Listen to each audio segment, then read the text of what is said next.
আসসালামু আলাইকুম। দর্শক, আপনারা নিশ্চয়ই দেখেছেন যে ডক্টর মোহাম্মদ ইউনূস এবং নরেন্দ্র মোদী গতকালকে একটি বৈঠক হয়েছে এবং সেই বৈঠকে অনেকগুলো বিষয় আলোচনা হয়েছে। তার আলোচনার অন্যতম একটি বিষয় ছিল শেখ হাসিনাকে দেশে ফেরত পাঠানো হবে কিনা।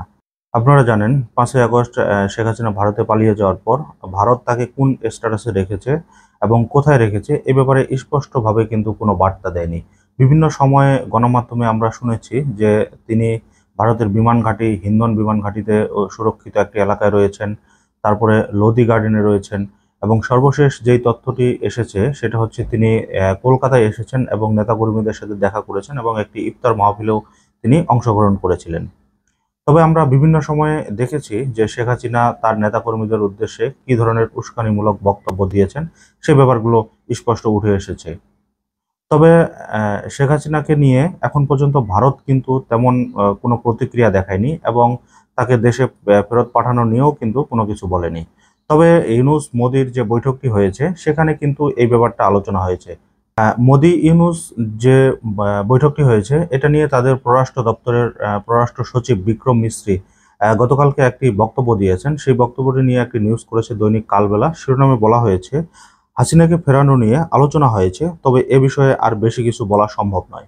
খবরের বিস্তারিত যেটা বলা হয়েছে যে শেখ হাসিনার প্রত্যাবর্তন নিয়ে আলোচনা হয়েছে, তবে এ বিষয়ে বেশি কিছু বলা সম্ভব নয়। বিক্রম মিস্ত্রি জানান, বৈঠকে মোদি ও বাংলাদেশের গণতন্ত্র স্থিতিশীল শান্তিপূর্ণ পরিবেশ প্রগতি অন্তর্ভুক্তিমূলক রাষ্ট্র হিসেবে পুনর্ব্যক্ত করেছেন।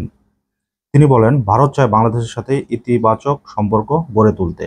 আসলে বিক্রম মিস্ত্রি যে সাক্ষাৎকারটি দিয়েছেন এখানে মূলত তিনি গদবাঁধা কিছু কথাবার্তা বলেছেন। আর হাসিনাকে ফেরানো নিয়ে তিনি যেটা বলছেন যে মোদি ইউনূসের সাথে হাসিনাকে ফেরানো নিয়ে আলোচনা হয়েছে, কিন্তু হাসিনাকে ফেরত পাঠাবে কিনা এই ব্যাপারে তারা কিন্তু এখন পর্যন্ত কোনো কিছু বলছেন না এবং তারা কিন্তু স্পষ্ট এটাই জানিয়ে দিলেন যে এ বিষয়ে আর বেশি কিছু বলা সম্ভব না।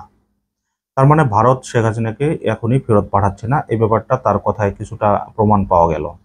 তবে তারা কিন্তু প্রতিনিয়তই বলছেন যে বাংলাদেশের সাথে তারা খুব ইতিবাচক সম্পর্ক চায়। বাংলাদেশের সাথে তারা সব ধরনের সম্পর্কে তারা বাংলাদেশের সাথে করবে। রাজনৈতিক, কূটনৈতিক যত সম্পর্কই আছে সবকিছুই করবে। কিন্তু শেখ হাসিনাকে চাওয়ার বেলায় তারা কিন্তু কোনো প্রতিক্রিয়া দেখাচ্ছেন না।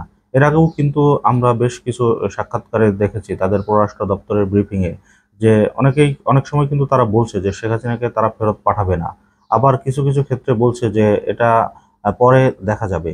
কিন্তু স্পষ্ট কোনো বার্তা কিন্তু এখন পর্যন্ত ভারত সরকার দেয়নি। আপনারা জানেন ভারত কিন্তু এই ইউনূস সরকারের প্রতি প্রচুর পরিমাণে বিরক্ত।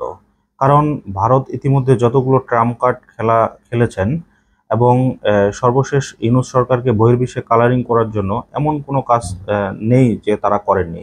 কিন্তু শেষমেশ কিন্তু দেখা গেল যে ইউনূস সরকারকে তারা কিন্তু এক চুলও নড়াতে পারেনি। তবে আমরা এতটুকু ধারণা করেছি যে হয়তো হাসিনাকে ভারত এখনই ফেরত পাঠাবেন না। যদি কোনো রাজনৈতিক সরকার আসলে ফেরত পাঠালেও পাঠাতে পারেন। তবে সেটা কি হবে না হবে সেটা হয়তো পরেই দেখা যাবে। তো দর্শক, আজকের মতো এই পর্যন্তই। আল্লাহ হাফেজ।